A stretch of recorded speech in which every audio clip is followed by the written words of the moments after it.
Good morning, everybody. Thank you for joining us. My name is Gary Sewell. I am the REAP Officer for Training Services New South Wales for Newcastle. I'll explain to you what my role is in a few minutes. We've also got joining us today giving an overview of this program, Tim Owen. We have Nick Cooper from HunterNet, Rick Evans from RDA, and Peter Schreiner from TAFE New South Wales. Before we start today, I just want to firstly thank everybody for making the time to come in and learn more about this really exciting program for 2022. We really appreciate the fact you've taken time out of your day to join us today. The session is being recorded, and I will send a copy of the recorded session to everybody here today, so you can actually then revisit the key messages from today's presentation. There is a chat pod on the screen. If you have any questions, please throw the questions in, and then we will cover off on those questions at the end of the session today.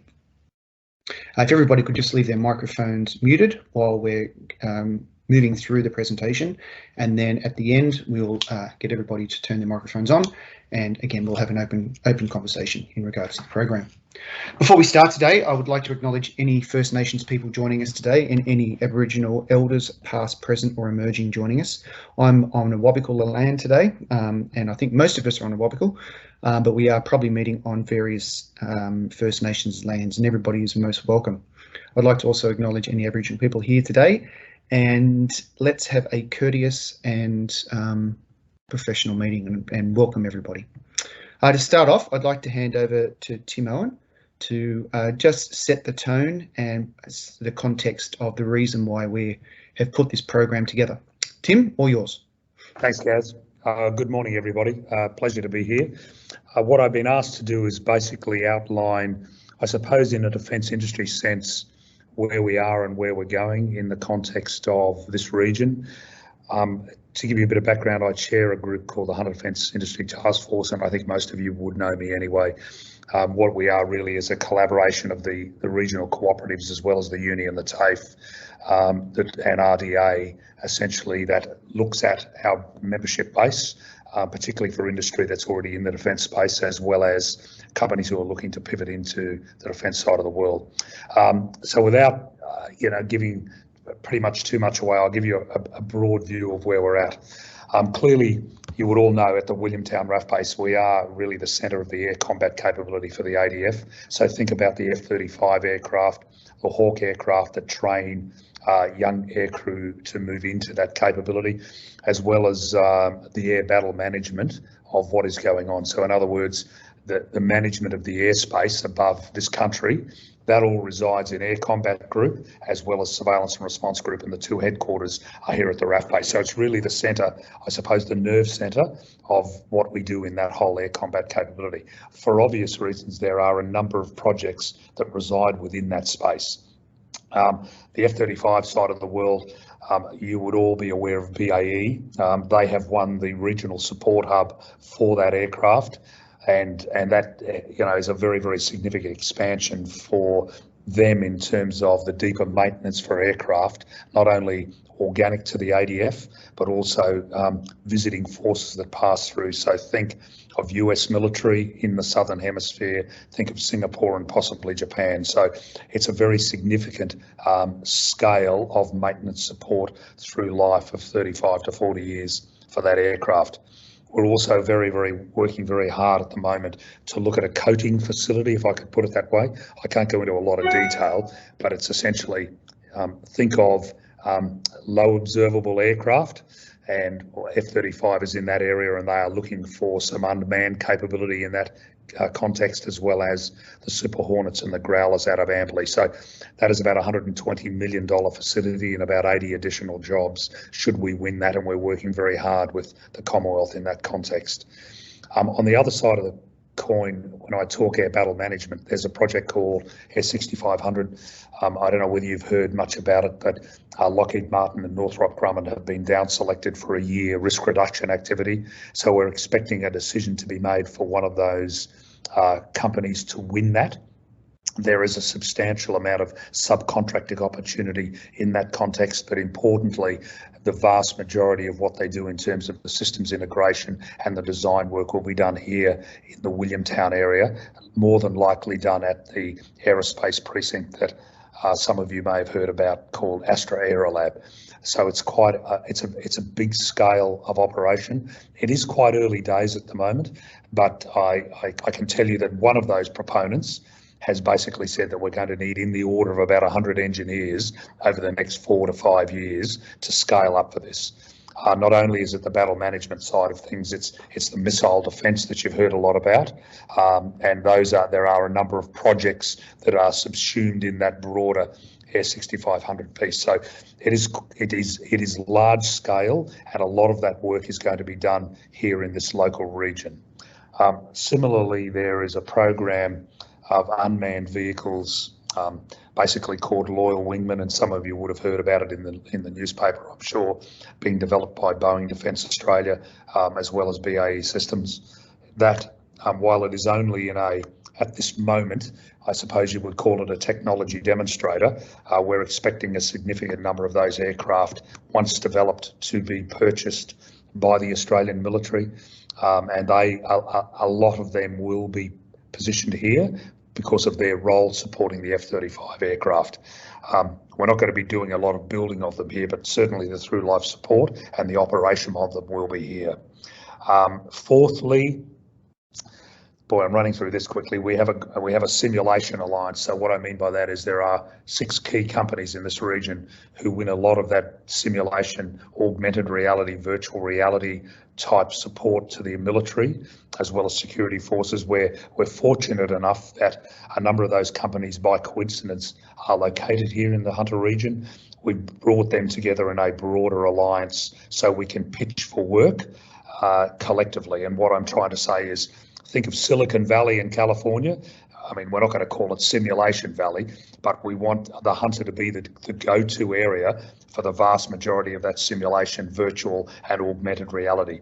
So if you think of the young men and women that we have graduating from school, university and TAFE here, I mean, that clearly, for a few of us oldies, that's probably a step too far, but the young men and women, you know, they live and breathe that virtual reality life. And I think it would be very, very interesting, and there's some very, very high-end work that we do in this part of the world. The last thing I want to talk to you a little bit about is about space. And again, you would have heard quite a bit about that of recent times, I'm sure, in the media, but we are working hard to attract a couple of key space companies here. One of them is called LEO Labs. It's called Low Earth Orbit Laboratories.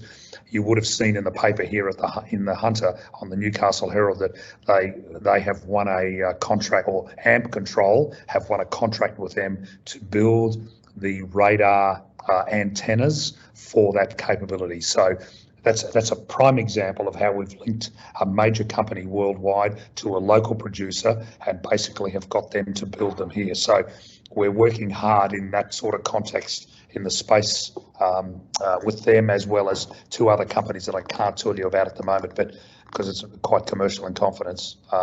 And finally, we're doing a body of work with Virgin Orbit, who are, as the name would imply, the Richard Branson Group, who do horizontal space launch, and they're looking for a southern hemisphere base to do that from, close from the water with security. So, obviously what we have here in the Hunter is a great opportunity to do that. Now, there's no guarantee, but there's some significant negotiations going on at the moment in that context. So if you just roll those 5 programs together, there's a lot in the aerospace domain. There's some work that we're discussing with the government about possible sustainment of the new submarines in an East Coast fleet here. We probably will not be building them here themselves, but there may be an opportunity for some block builds for the hulls and that sort of body of work.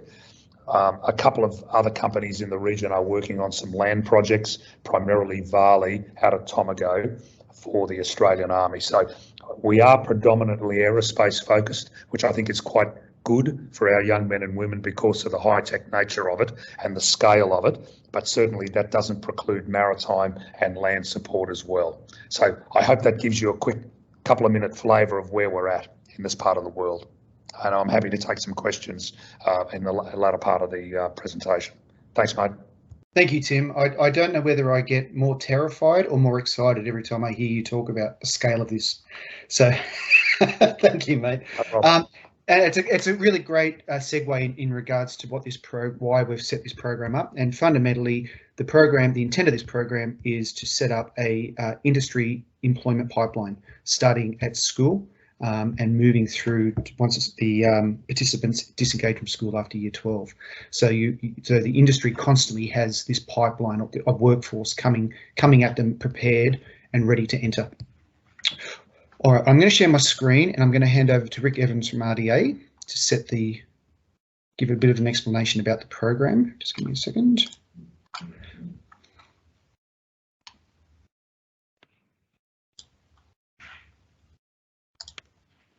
Thanks a lot, Gary. I'll jump in while you're setting that up, and thanks, Tim, for setting the scene. Simulation Valley has a nice ring to it. I'm looking forward to that coming to the fore.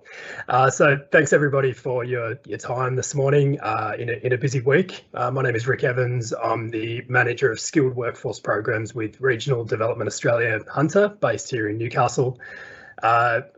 We have been, among other things, promoting economic development and regional development for the Hunter region. We do that through developing a future workforce, and we've had a Department of Defence funded contract to develop the workforce beyond the Defence Force, promoting vocational education and training, high school and university pathways into defence industry and what we're talking about today. So this collaboration fits really well with the work that we're doing with Tim Owen's organisation, with all of the education partners across the Hunter, and our state government partners with Gary and Josh and Hubert from Defence New South Wales. So this traineeship model, as Gary mentioned, it's an opportunity to provide a pipeline of students basically coming through high school and into TAFE and into university for your industries. And the purpose of today's industry session is a bit of a call to action to have a conversation with HunterNet Group Training about taking on a trainee in 2022. So we started this conversation a few months ago when the Western Australian model was announced, the Defence Industry Traineeship pilot.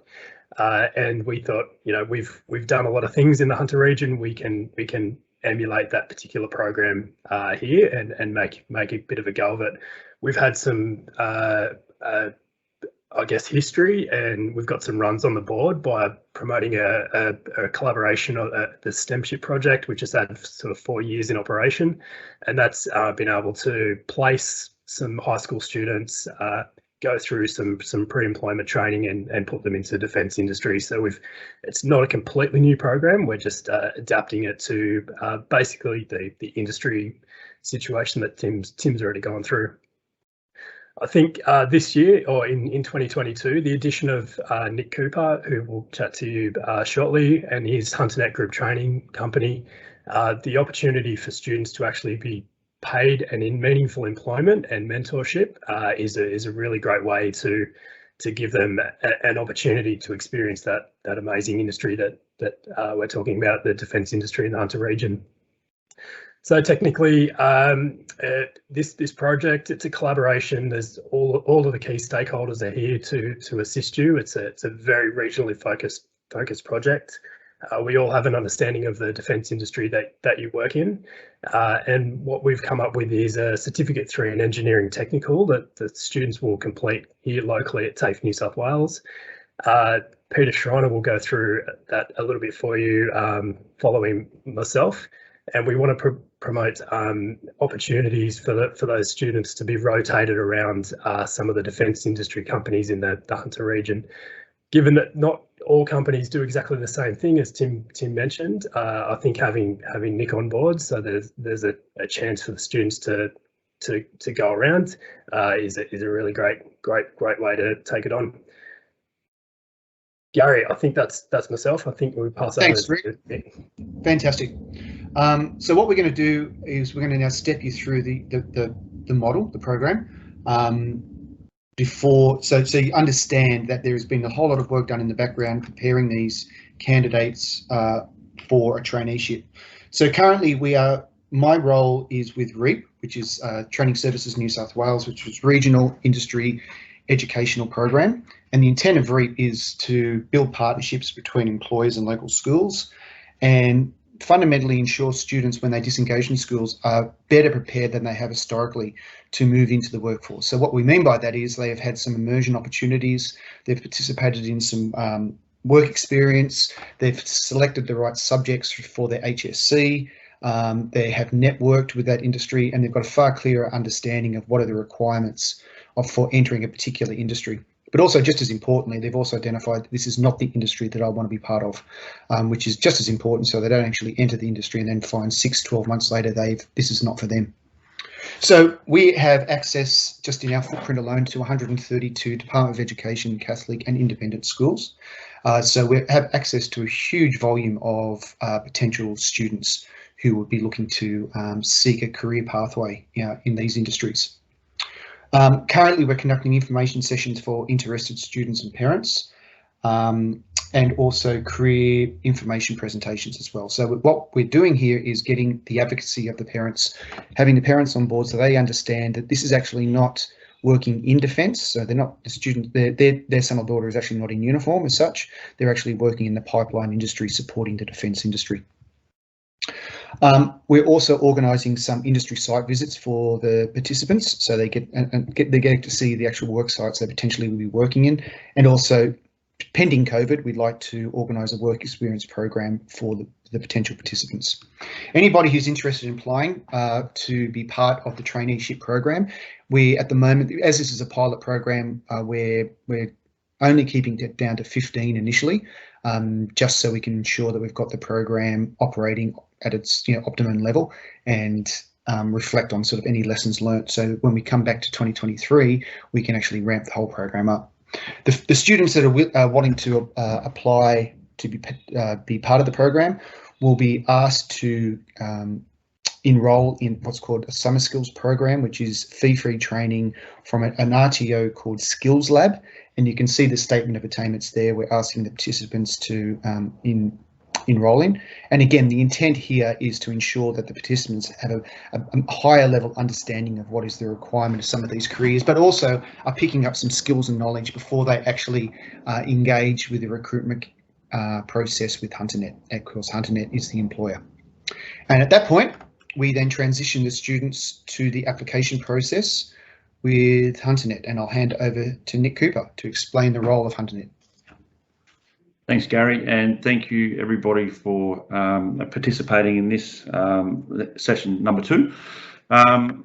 It is an exciting program, and I support exactly what you say, Gary. When you look at this, the scope of work and the scale of work that Tim's just briefly highlighted today is enormous. And to be able for that work to be completed, we need people. Tim referenced something along the lines of 100 engineers. Now, to get to 100 engineers, you'd need probably triple that in order to, when we get the kids out of school, put them into employment, put them into training, and then they'll identify their selected pathway into the engineering world. So I guess what I'll do is I'll talk through our services of how we operate and how that supports and benefits your organisation in that.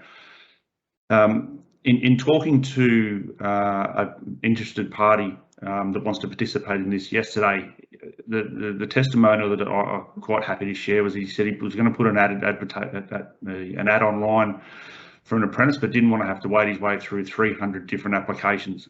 He said, well, can you help me do that? And that's exactly the sort of things that we do. We can do all of the heavy lifting for you up front. So you're not overburdened with the amount of work it takes to onboard an individual. So from an application perspective for the students, what they do is they come through a pathway through us where they are vetted. They are put through industry skill-based learning, testing. Obviously, then first cut resumes, and those resumes are then sent to you in a very efficient manner, in the fact that you'll probably just receive the cream of the crop.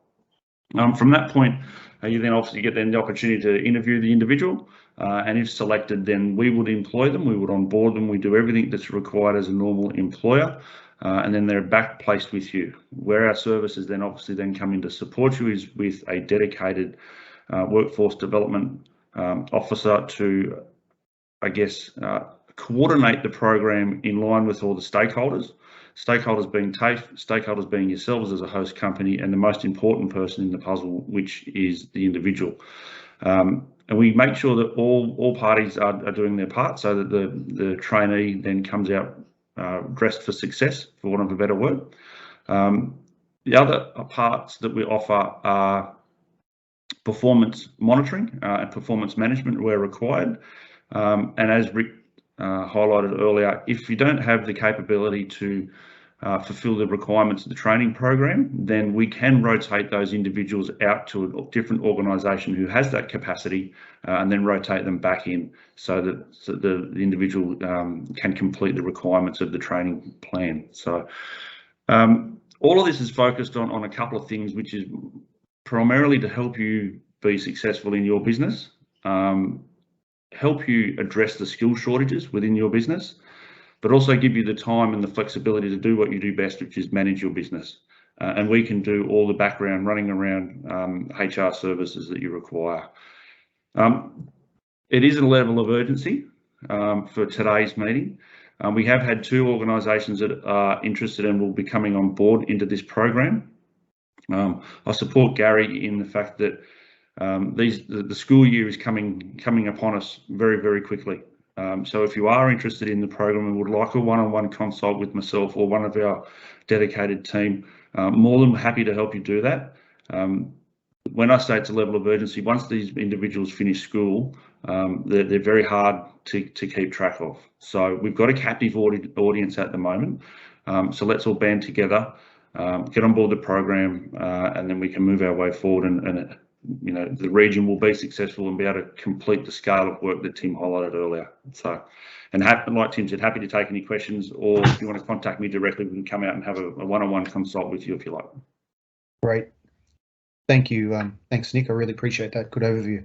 So while the trainees are working 4 days a week on the job in your organisation, the 5th day, the trainees will be undertaking study for 12 months and completing a Certificate 3 engineering with TAFE New South Wales. I'll hand over to Peter Schreider to talk us through the program. Peter. Thanks, Gary, and good morning, everyone, and thank you for participating today. A bit about the Cert 3 in Engineering Technical. It's in industry, it's been sort of quoted that we need more technicians. We definitely need tradespeople, but we also need technicians. And often that is that sort of in-between area between a tradesperson and a qualified engineer or professional. And this qualification fits that gap somewhat in terms of that it's a junior technician. So it comprises of about half of the diploma of engineering and has very similar units, and the units map across to that as well. So this qualification has been around since probably about 1998 in various forms, and was designed to bridge that gap to move into technical roles where staff would be working on computer-aided drafting packages, working with material science, mathematics, having that probably deeper fundamental understanding of engineering rather than just the practical sense, but a mix. And probably from a personal perspective, I completed a trade and then did a diploma of engineering later, and the two went very well together, I thought, with that focus on the different areas. So the skills and knowledge included in this qualification include working with calculations and representing data, statistics graphically. So using tools like Excel, communication and report writing, computer skills, as I mentioned, AutoCAD and Excel. The other one is, and I think this one's quite important, is around interpreting technical drawings. So the unit in there is around working with AS 1100, includes areas such as tolerancing, dimensioning, and also geometric dimensioning and tolerancing. Measurement is also a strong focus in engineering, OH&S, and then also some of the other aspects of working in industry around planning and quality. From a delivery perspective, the commitment is 6 hours per week over 36 weeks. And the format of the training is flexible, so a blended approach. So it is online, but we're looking at also including some face-to-face classes once the program gets up, and also finalising a timetable. Thank you. Thank you, Peter. I'm going to stop sharing my screen. Just before I stop sharing my screen, if you do want to contact Nick Cooper at HunterNet and his team, this is his contact details, the email address to send any inquiries you may have. But like I said, we are recording today's session, so I'll ensure you get a copy of this later today. Sounds good.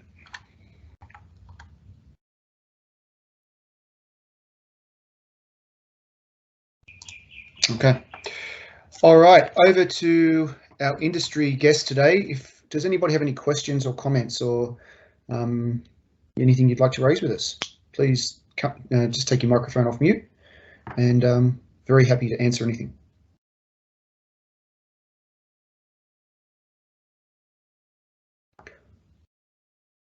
Well, I'm going to interpret that we have answered everything, and no, we've done our job, boys. We have done our job. Okay, so where to from here? We have, as I said, 132 schools. We have can't unmute. Someone can't unmute. Rick, can you see if you can unmute everyone, mate? Yep, might be a sec, Roland.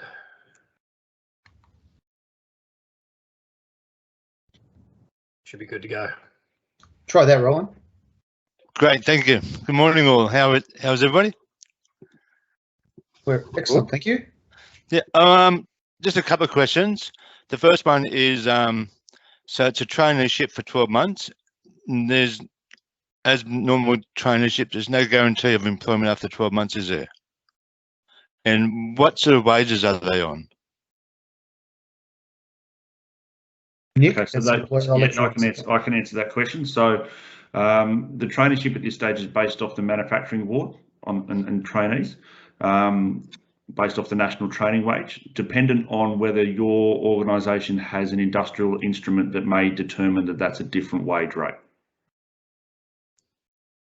Yeah, that's right. We don't have traineeships at the moment, so it'll be just the industrial wage. Yep. Yep.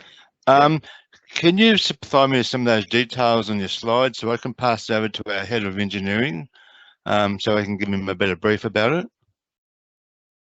Yeah, sure. Yeah, Roland, to answer the first part of your question, there's no obligation to employ the trainee following the 12-month period as well. We're hoping that an organisation will, this will open up the defence industry to that individual, but yeah, no obligation of the host organisation to employ them after the 12-month period. So yeah, I can probably follow on that as well, Rick. So when the end of the traineeship completes, I guess it's a bit of a round table discussion around where to from here. It could end up in a couple of different ways. There's one that rolls into further employment and training into an apprenticeship or a different pathway. It could end up that the individual gets employed directly. It could end up in the fact that the individual wants to go and do something else as well. But at that point, depending on the outcome, our services effectively then step away, or we're engaged to continue on with a different pathway. And not forgetting, Roland, that you're not the employer as such. You're what we call the host employer. It's actually HunterNet is the actual employer. Yeah. Yeah, correct. Yeah, our apprenticeships go through HunterNet at the moment, so yeah, so we're pretty good on that one. Right. Thank you. Thanks for the question, Roland. Are there any other questions? Okay. Well, thanks very much for joining us today. I will endeavour to get the recording to everybody this afternoon, and Nick will be in contact with everybody shortly as well, just to follow up, gain any interest you may have. As I said, we have 132 schools, so we have a massive pipeline of young people who are completing their HSC in the coming weeks that will make wonderful employees. and assist you in preparing for that future influx of work that's coming our way that Tim mentioned at the start of the meeting. So Nick, Rick, Peter, Tim, anything to add? No, mate, not from my side. Thank you. Thanks, mate. Oh, Gary, I was just going to... You go, Rick. Oh, I'm all good. Thanks for joining, everybody. I was just going to say, Gary, I think it's a really good opportunity to attract some really good minds into this program and perhaps some other pathways. Yeah. Ones that wouldn't normally, you know, come into these type of programs. So, yeah. Great. I just want to, I guess, finally add in that one of the company that I was talking to yesterday that's interested in the program is they wanted to set up some sort of program around ensuring retention during the apprenticeship and beyond. They had a situation where an apprentice had completed the trade that they had employed them for and then left and to completely go down a different pathway. So what I use this example by saying is that when they come out of school, they go into Gary Summer School's